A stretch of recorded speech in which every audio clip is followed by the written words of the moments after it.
What's up, y'all? And welcome back to AAB TV, better known as Authentically RGB TV. I am your girl, RGB, and we are back, y'all, with another recap of my favorite show, your favorite show, America's favorite show, Abbott Elementary. So let's get into the recap, shall we?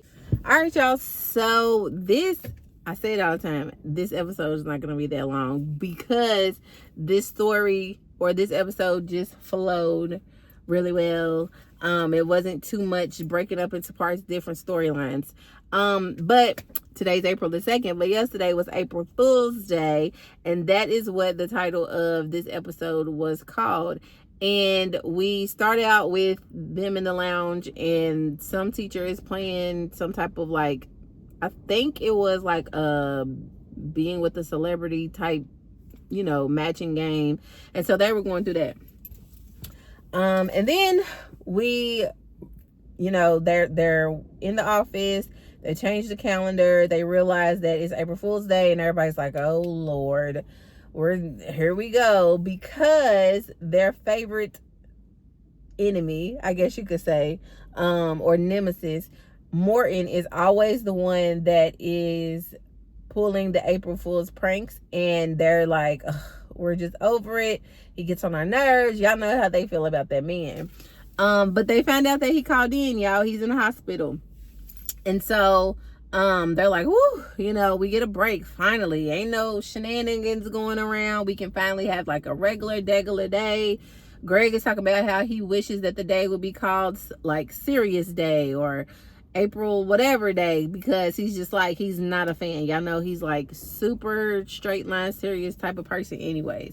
And so they're walking up the steps, and y'all, the times that I have sat and watched that episode and have laughed so hard, like last night I was cracking up. I don't feel like I've laughed at a lot of episodes, but yesterday was so funny because y'all don't know this about me, but my family and my friends do. I love a good prank video where people like really don't know what's going on. I love a good fall video, or somebody slipping and falling, tripping, anything like that. Y'all, it's so, I don't know what it does. It just gets me, right?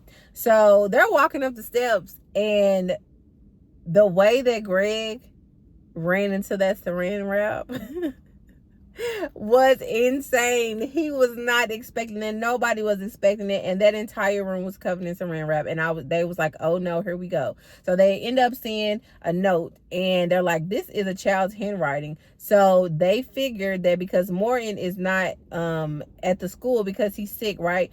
That the kids done hatched this plan to prank all of the teachers, and that's exactly what they did throughout the entirety of this episode, y'all. It was pure comedy. Like the way that the kids was just like playing it super cool the entire time. They wasn't doing too much, but they was leaving notes. They was hitting people left and right. And Ava, she was just like, "Oh no, I can't do it. I gotta go." And she was like, "This is why I'm a planner. Like, I don't play about this type of stuff." Like, she did not want to get got. And so she locked herself in her office, right? And she's barking orders, and she's just like, "Ain't nobody about to get me. I'm in here. I'm safe. Nobody's gonna get me this entire day." Now, while she's in her, isolating mood or whatever, the teachers are all like looking, trying to see who's next. So I don't know if I can go in order, but I believe that it was Janine, and her prank was silly, right? But it was right up like the Janine alley. And like I said, the kids, I don't even think they really they was snickering or whatever, but they didn't really like give too much. But homegirl was like this.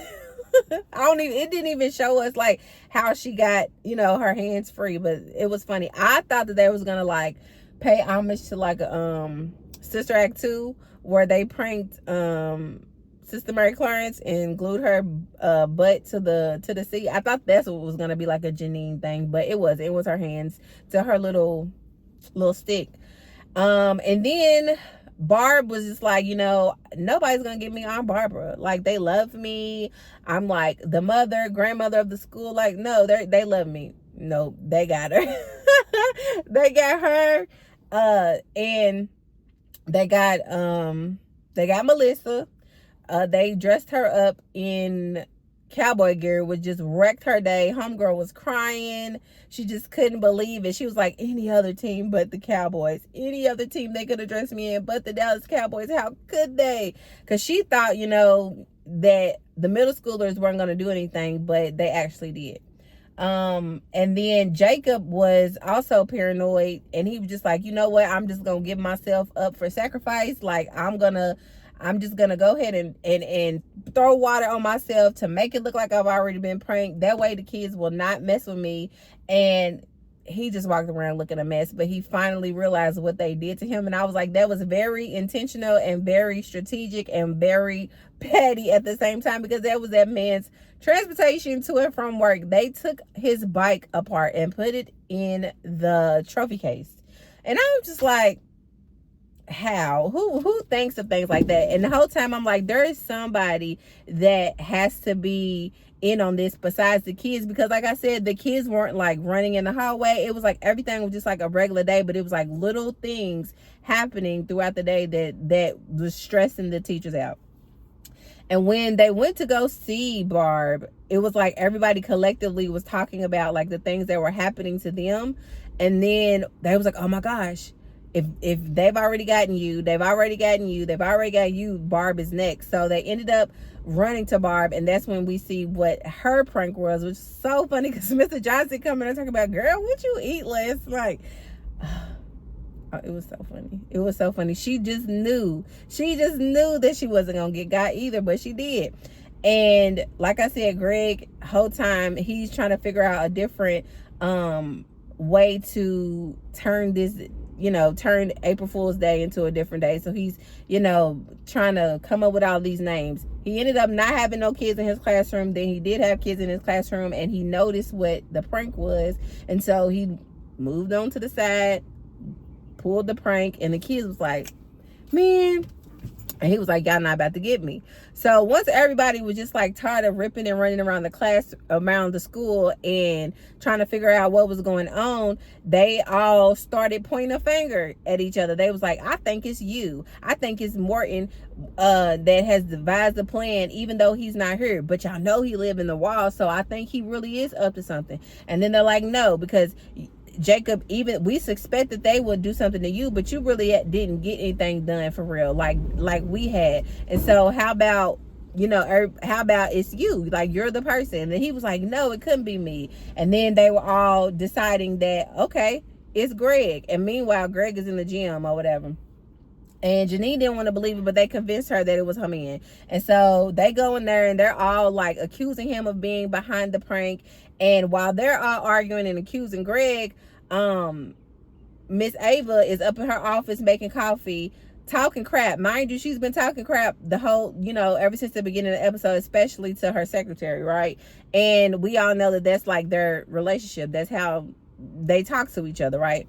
And all Daya does is just roll her eyes, like she really don't give her too much. And so she's like, I'm a principal. Why am I making my own coffee? And in my mind, I'm like, girl, it's in your office. It's not out in the other office. It's in your own specific space. Like, of course you're gonna make your own coffee. Like, girl, bye. So she's making it. She's like, whatever. She drinks it, spits it out. It tastes like vinegar. She's like, what is happening? And again, like I said, the other teachers are all in there accusing Greg. So her wheels are spinning, and she sits down. She can't believe it. She's, I done got her exact words. Somebody has tampered with my premium coffee, and it can only be one person, because they know that's how I function. Nobody knows about this but one person. Bing, the light bulb goes off. And so she's running, trying to find where everybody's at. And she gets to the gym, and everybody is still arguing, and Greg is like pleading his case, like, it's not me, Janine. How did I have time to, saran wrap a whole classroom? And I came to work and rode to work with you. Like, come on now. Like, and she's like, well, yeah, so everybody's just like, no, it is you. So then when Ava runs in, she sees that there's like a commotion going on behind these double doors. And so they open it, and you hear this voice. And I'm like, really? Really out? So you hear this voice, and they're like, help, I'm a child, I'm a child. And it's like all these bubbles, y'all. I'm looking over here because this daggone garbage can that got blown past the car. But anyway, so she's like, help, help, I'm a child, I'm a child. And I'm like, whose voice is this? I'm like, all along, is it Morton? But they had FaceTime him, and he really was in the hospital. He said he had a staph infection. And I was like, he could really be like maybe upstairs, like in an empty room or a closet space, and got some green screen, you know, just thinking like how he would try to do it. But no, your boy was really in the hospital. And so Janine's like, you know, she's gonna go save everybody. So she runs in this big old thing of bubbles, and it was either Barb or Ava, and they was like, that's not a voice of a child. Janine, get out of there. Y'all know she's super short like me. And so we start hearing this like machine blowing or whatever, like a leaf blower. And then pops up Daya. Whole time it's the secretary. Whole time it's the secretary. And everybody's like, you're behind this? She said, yep, me and the kids. As soon as I heard that Morton was not going to be here, she was like, I knew that somebody had to take over, because I was tired of his little silly pranks, and I know how to do it. And so she just like, just surprised the heck out of me. I was not expecting it to be her. Like, nobody was. And Ava was so thrown back. She was so pissed off and mad and upset and couldn't believe it at the same time. She decided, she was like, you're fired. And she was like, really? You gonna fire me on today? And she was like, you know what? April Fool's, my bad, Daya. And I truly believe that Daya did it, because she's like, oh, you play with me too much. Especially Ava, the way she be talking to her. Y'all play with me way too much, so I'm gonna get y'all back. And the way that she had them spooked for the entire, like the rest of the episode, y'all, it was so funny. She was like, look, I did what I did, and I dare one of y'all to try me. Because Ava was even like, she basically got Ava real good, because Ava couldn't say nothing. She was like, I don't know, basically in Ava's mind, she's like, I don't know what you got up your sleeve, but I ain't messing with you no more, sis. Like, you got it. You got it. And then at the end of the episode, y'all, was one, like I said, a fall video will get me every time. Everybody calmed down. The pranks was over. Time to go home. Melissa and Jacob are talking in the hallway. Jacob then got his bike out the trophy case, and he put it back together so he could ride home, because y'all know him and Melissa still live together. She's petty anyway for making that boy ride to work on a bike. But he decides he's gonna put his bike together, and she's like, you know, you don't have to do that, blah blah blah. And he's like, no, I'm good. So she's walking a little bit ahead of him. He's thinking he's gonna ride his bike out the door.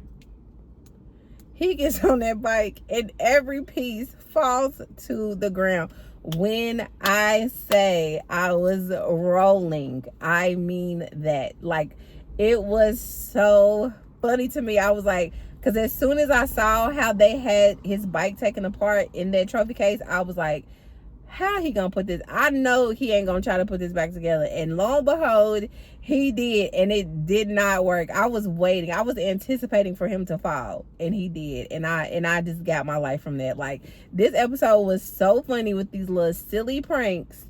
And I don't even think Mr. Johnson didn't get pranked.